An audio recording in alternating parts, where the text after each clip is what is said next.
आप लोग तो इस गरीब को भूल ही गए, लेकिन मैं आप लोगों को कभी नहीं भूल सकता मेम साहब।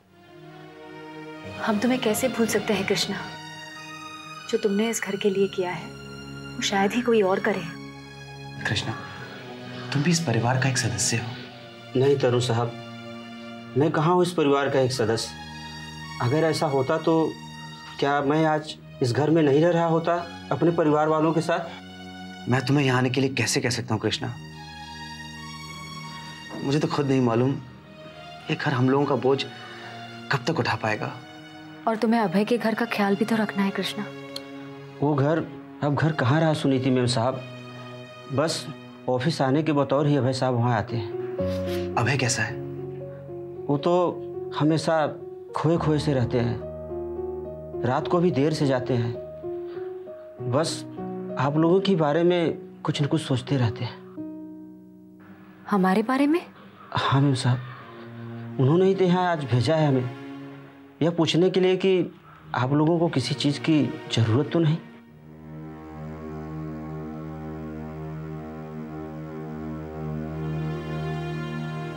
माँ, आप कुछ कहना चाहती हैं माँ? क्या कहना चाहती हैं आप माँ? आप कृष्णा के बारे में कुछ कहना चाहती हैं? मेम साहब, आप अभय साहब के बारे में कुछ कहना चाहती हैं?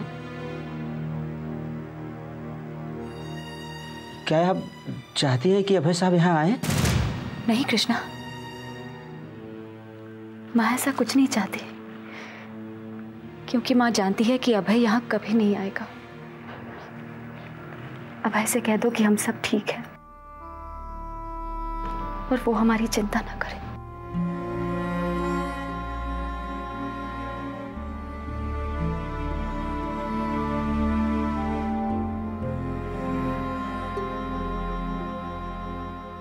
गुड्डा? हाँ साहब आप चाय पियेंगे? नहीं भाई थैंक यू, चाय वाय नहीं चाहिए। एक चीज बताओ, लता ने तुम लोगों को यहाँ भेजा है ना? हाँ साहब। मुझे उनका नंबर चाहिए। नंबर क्यों चाहिए साहब? ये साहब हम लोग से कोई गलती हो गई क्या? अरे नहीं भाई साहब प्लीज देखिए, उनसे हमारी शिकायत मत कीजिए प्लीज। तुम लोगों से कोई गलती नहीं, मैं शिकायत नहीं करना चाहता, मैं तो बस काम के सिलसिले में बात करना चाहता हूँ। लाओ नंबर दो। साहब उनका नंबर मेरे पास तो नहीं है। गुड्डी है ना, गुड्डी, उसके पास उसका नंबर है। अच्छा? हाँ। गुड्डू देखो, शैतान का नाम लिया और शैतान हाजिर हो गई। सामड़ो छू। हाँ गुड्डी, साहब को है ना लता मैम साहब का नंबर चाहिए। लता मैम साहब का नंबर? हाँ क्यों? ये क्या क्यों कर रही है? अरे साहब को चाहिए, बोला ना दे दे मतलब दे दे। चीसा नहीं पाट साहब, इसको समझाओ। हाँ हमेशा मेरे को डांटता रहता है। अरे तेरे को कहाँ डांटता हूँ दार्जिलिंग। डार्लिंग? हाँ, अरे मैं तुझे डांट नहीं रहा हूँ गुड्डी, मैं तुझे समझाने की कोशिश कर रहा हूँ। ये कोई समझाने का तरीका हुआ? समझा तो प्यार से समझा, जैसे कि वो कुमार साहब अपनी शीतल मेम साहब को समझाते, कितनी ऊंची ऊंची बातें करते, प्यार की ने त्याग की। तो वो लोग की सारी बातें सुनती है? तो कुछ तेरे दिमाग में घुसा कि नहीं? साव पागल है, वो मेम साहब को समझाते, मैं कैसे समझ सकती हूँ? हाँ तू कैसे समझ सकती है? तेरे पास तो दिमाग ही नहीं है, तेरे पास बहुत रिपेयरिंग है दिमाग में। ये वो सब बात जाने दे, लता मेम साहब का नंबर साहब को दे दे। तेरे में कम रिपेयरिंग है? तेरे को मालूम है लता मेम साहब यहाँ नहीं है। यहाँ नहीं है क्या मतलब? हाँ साहब, दरअसल क्या है कि उनकी माँ की तबीयत खराब हो गई थी ना, इसीलिए वो उनको देखने गांव गए हैं। गांव? और कब? 4 दिन पहले। 4 दिन पहले? मैंने कि शीतल झूठ बोल रही थी, वो फोन लता का था ही नहीं। मैं क्या बताऊं जतिन, उस घर पे तो एक के बाद एक मुसीबतें आती ही जा रही हैं। अभी अभी रोहिणी आंटी की तबीयत संभलने लगी थी और अब दीपक जीजू बीमार हो गए। ओफो रवि, तुम खामखा परेशान हो रहे हो। देखो दीपक को कुछ नहीं हुआ है और कुछ नहीं होगा उसे। आज ब्लड टेस्ट हो जाएगा और शाम तक रिपोर्ट लेकर भी आ जाएगी सपना। लेकिन जतिन, क्या तुमने सोचा है कि जीजू ब्लड टेस्ट के लिए जाएंगे कैसे? कैसे जाएंगे मतलब? अब उनके पास उनकी कार नहीं है और ना ही इतने पैसे कि वो टैक्सी से जाएं। ओ ये तो मैंने सोचा ही नहीं यार। एक काम करता हूं ना, अरे मैं अपनी कार लेकर वहां पर आता हूं और दीपक को साथ में लेके जाता हूं। No, I don't think that's a good idea. अरे उससे अच्छा तुम सपना को इनके पास लेके जाओ। सपना को? हाँ, मीरा के सभी टेस्ट डॉक्टर घर पे जाके करते हैं, उसी तरह सपना उनके टेस्ट घर पे जाके कर लेगी। और इसी तरह जीजू को बीमारी में कहीं जाने की तकलीफ भी नहीं करनी पड़ेगी। समझ गया बॉस, समझ गया मैं। क्या? यही कि मीरा ने तुम जैसे लंबे इंसान के साथ शादी क्यों की है। वैसे कहते हैं ना कि लंबे इंसानों की अक्ल तो घुटने में होती है, लेकिन तुम्हारी सही जगह पर है। Thank you very much. लेकिन यार एक बात बताओ, मेरी शादी कब होगी यार? जतिन तुम पहले सपना को फोन करो यार। सपना को फोन करूंगा तो क्या मेरी शादी हो जाएगी? जतिन सपना को फोन करना है दीपक जीजू के ब्लड टेस्ट के लिए। अब तुम्हारी शादी और जीजू के ब्लड टेस्ट का क्या ताल्लुक है? जतिन कम ऑन यार प्लीज। भाई देखो, ब्लड टेस्ट का तो मेरी शादी से कोई ताल्लुक नहीं है, लेकिन दीपक का मेरी शादी से ताल्लुक जरूर है। भाई अगर वो ठीक हो जाएगा तभी तो मेरे लिए ढूंढेगा वाइफ सुमन जैसी। अच्छा अच्छा ठीक है, तुम पहले सपना को फोन करो, बाद में बात करते हैं। Okay bye.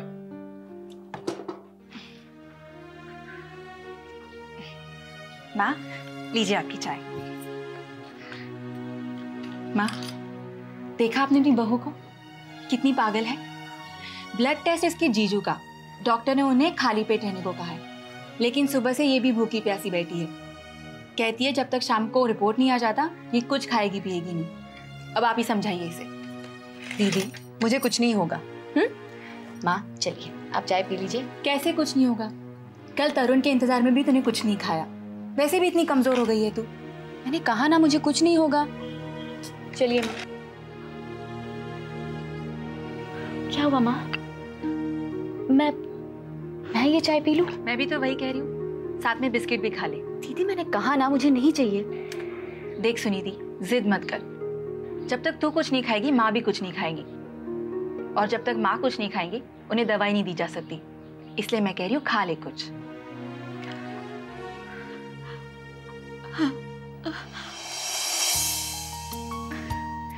माँ सुनीति, मुझे तो लगता है तुझसे बात करने के लिए रोहिणी जी बोलने लगेंगी, है ना माँ? माँ बोलने की कोशिश कर रही है। माँ दोबारा बोलिए, दोबारा। मैं ये चाय पी लेती हूँ। ये देखिए माँ, मैंने चाय पी ली। अब आप दोबारा कोशिश कीजिए माँ, बोलने की कोशिश कीजिए। हाँ माँ, हाँ बोलिए, बोलिए माँ, प्लीज बोलिए।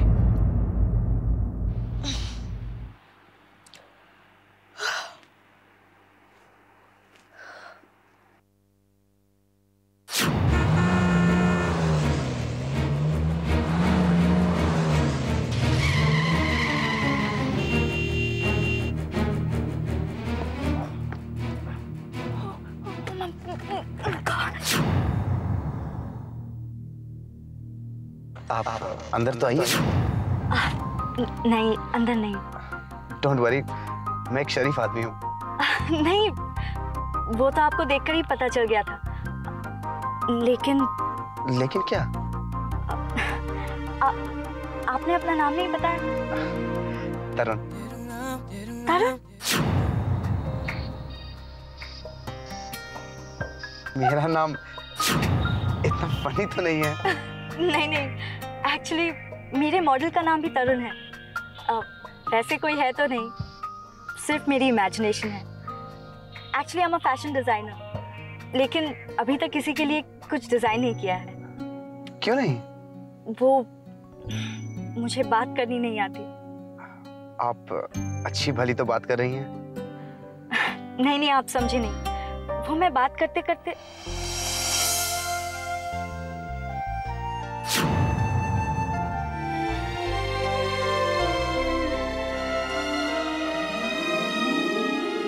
तरुण के साथ बात करते करते मैं हकला ही नहीं। कहीं यही तो नहीं है मेरा तरुण, यही तो नहीं है मेरा तरुण, यही तो नहीं है मेरा तरुण। काजल, कल रात को तुम कहाँ गई थी? पापा ड्राइव पे। अकेले? हाँ। ना तो तुम्हारा कोई दोस्त है और ना ही कोई सहेली, फिर घर लौटने में देरी क्यों कर दी तुमने? नहीं पापा, वो गाड़ी खराब हो गई थी, यही ना? जी। सुनो काजल, आज शाम को तुम घर पर ही रहना, लड़के वाले तुम्हें देखने आ रहे हैं। पापा फिर से? तुम शादी करोगी या जिंदगी भर अपने बाप की छाती पर मूंग दलते रहोगी? पापा लेकिन फॉर हेवन सेक, मेहरबानी करके लड़के वालों के सामने अपनी जबान मत खोलना, अपना मुंह बंद रखना, समझी तुम?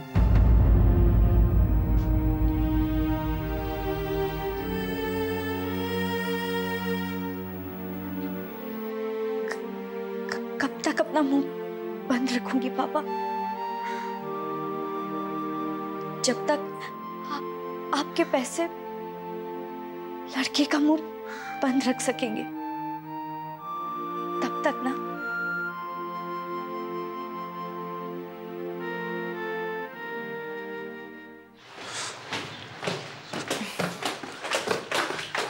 सुमन, अगर जीजू तैयार हो गए हो तो मैं टैक्सी बुला दूं? उनसे तो उठा भी नहीं जा रहा है, पता नहीं टैक्सी तक भी कैसे जाएंगे। फिर भी मैं देख कर आती हूँ। तरुण, तुम्हारे पास टैक्सी के पैसे हैं ना? तो क्या ये पैसे तुमने मेरी जेब में नहीं रखे? मैंने नहीं तो। इसका मतलब सुमन दीदी ने रखे होंगे ताकि मुझे उनसे मांगने ना पड़े। तरुण, जाओ तुम टैक्सी लेकर आओ। काश सब बहनें आप जैसी होती। मैं टैक्सी लाता हूँ।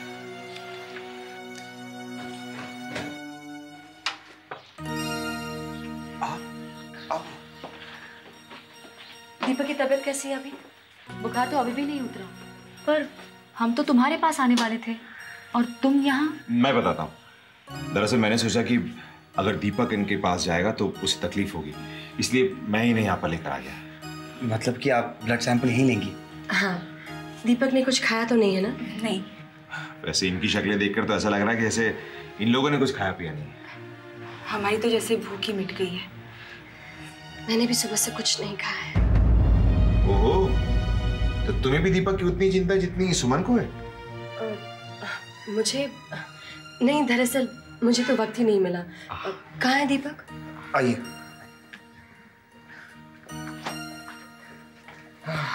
रतन, थैंक यू वेरी मच। किस लिए? तुम सपना को यहाँ ले आए और। अरे भाई, अगर उस बारे में थैंक्स करना है तो मुझे मत करना। रवि और मीरा को करना, ये उन दोनों का आइडिया था। रियली? हाँ। तब तो रवि के साथ साथ मीरा भी मेरी बहुत अच्छी दोस्त बन गई है। सुनीता, तुम हो ही इतनी अच्छी कि हर कोई तुमसे दोस्ती करना चाहता है। देखो ना कितने सारे दोस्त हो गए तुम्हारे, रवि, मीरा, सपना, मैं। पर तुम लोग तो दोस्तों से कहीं ज्यादा हो मेरे लिए। मेरी तो एक ही दुश्मन है, शीतल, जो मेरी वजह से मेरे दोस्तों का कभी भला नहीं होने देगी। अब भाई तिप्ती के सोने का वक्त हो गया, लाओ मैं सुला दूं। Come baby, come on.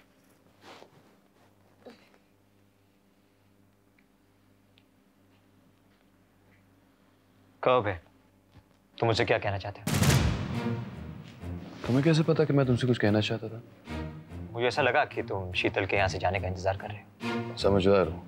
कहो, ऐसी क्या बात है जो शीतल के सामने नहीं कह पाए? कुमार, शीतल हमसे झूठ बोल रही है। झूठ? कैसा झूठ? याद है कल जो ब्लैंक कॉल्स आ रहे थे, शीतल ने कहा लता का फोन था दर्पण के ऑफिस से। तो वो फोन लता का नहीं था? मैंने पता किया, लता पिछले 4 दिनों से यहाँ है ही नहीं। What?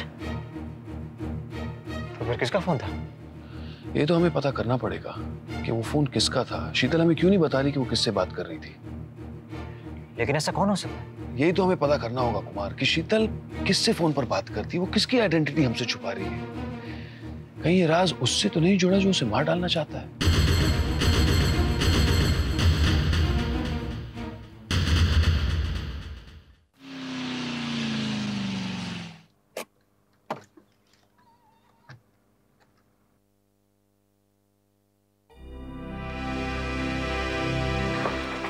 कल कितने बजे हो रिपोर्ट लेने के लिए?